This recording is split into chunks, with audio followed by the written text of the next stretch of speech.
Hey everyone, welcome back to another digital painting process video. Today I'm super proud to showcase my latest painting called Butterfly. This is the most rendered piece I have done to date, so I'm really excited to talk to you all through the entire process of how I made this painting. So there's no exciting story behind this painting. All I wanted to do was to paint a giant fantasy butterfly. And with such an open prompt like that, there's an infinite number of paintings that could be made.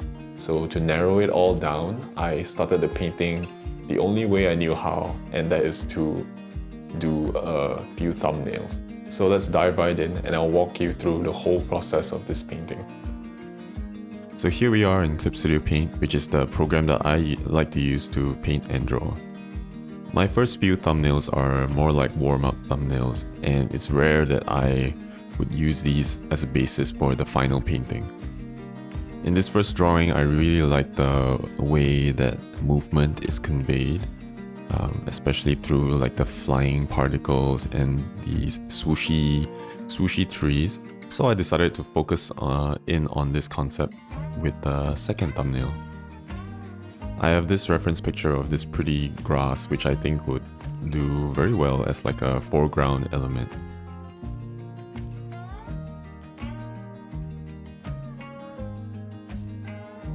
With the first two thumbnails done, I still find myself not super satisfied with the results.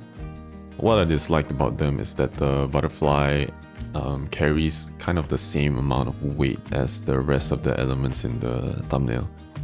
I'm talking in terms of like size and contrast.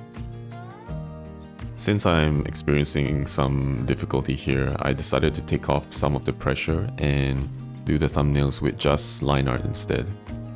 I find that just using lines is a little easier because you don't have to focus too much on the value relationships between all the elements in your painting. It also allows you to show more detail because you just have a bit more maneuverability with thinner brushes.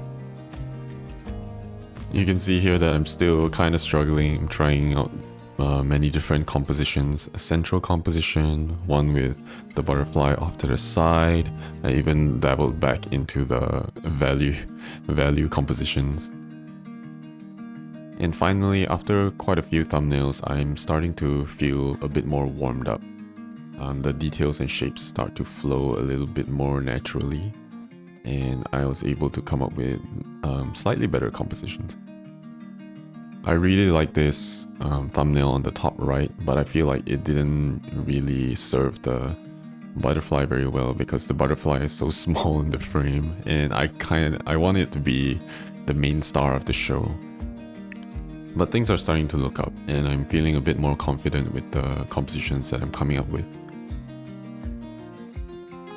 So this bottom left thumbnail is the basis of what the final painting is gonna look like. It's very sketchy for now, but I really like how the petals of the flowers and the butterfly wings in conjunction kind of work together to form this little star shape. I knew I had something, so I copied the sketch over to the top left and start to do a more refined drawing.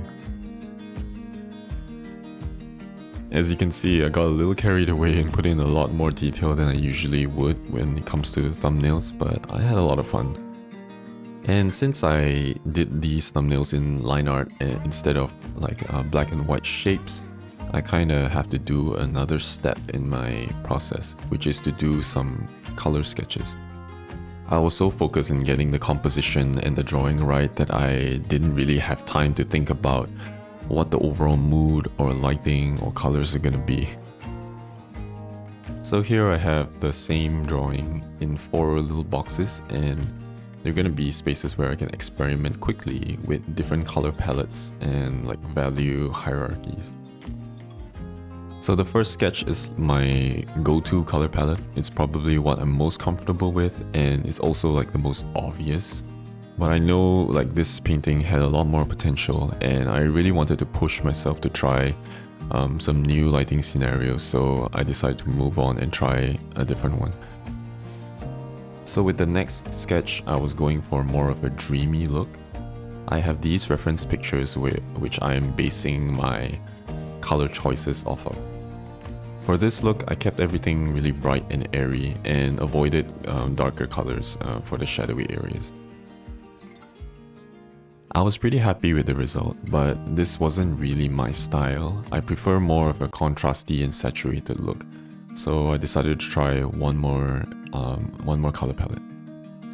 So this is the last of the color sketches that I did for this painting, and this color palette is based off of this image that I saw online.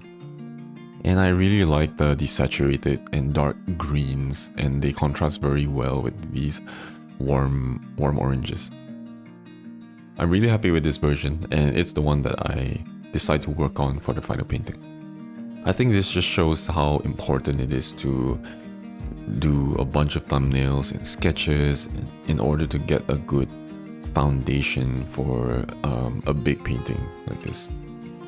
For context, the amount of time taken for all the steps up to this point is about a third of the entire painting process. So I really encourage you to spend all the time that you need to get the thumbnail / sketch to a point where you're happy with, because the value of a good foundation cannot be understated. Alright, now we're moving into the actual painting. What I've done is to enlarge the color sketch I had before and put it into the full size of the canvas. I no longer have to do the color blocking stage because we've already done that. And now what I want to do is to get the shapes a bit more refined so that I can ditch the line art layer. What you're seeing is a very sped up version of the actual painting. And besides refining the forms and the shapes, I'm also slowly changing the colors. The colors that I threw in the beginning do a good job of conveying the mood, but I still want to tighten up and introduce a bit more subtle and nuanced changes in all of the colors of this painting. You might have noticed that in the beginning, the painting was really warm and very orange, but as time goes on, I slowly start to neutralize all of that orange and bring it to a more balanced state. I'd say that both the flower and the butterfly itself took the most amount of rendering time for this painting. The flower petals were a nightmare to render, but thankfully I had a good reference picture and I was able to replicate most of the color shifts pretty accurately. And for the butterfly, initially I planned to do a much paler coloration, but I felt like it wouldn't stand out very well, so I painted it more like a monarch butterfly. And once I'm done with the flower and the butterfly, I can finally just focus on rendering out the rest of the background. So since my roots are in painting environments, I enjoy painting the background a lot more than the main character of this painting. As usual, I like to do the lighting and particle effects right at the end of the painting. I envision a ton of other monarch butterflies flying around this giant one. And if you haven't seen pictures or videos of monarch butterfly migrations, you totally should. You will not be disappointed.